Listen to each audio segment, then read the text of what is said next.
التائبون العابدون الحامدون السائحون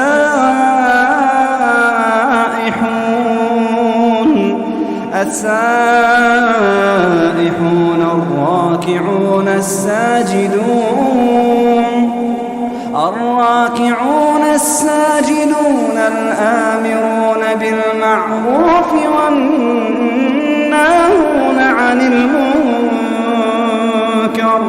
الآمرون بالمعروف والناهون عن المنكر والحافظون لحدود الله وبشر المؤمنين.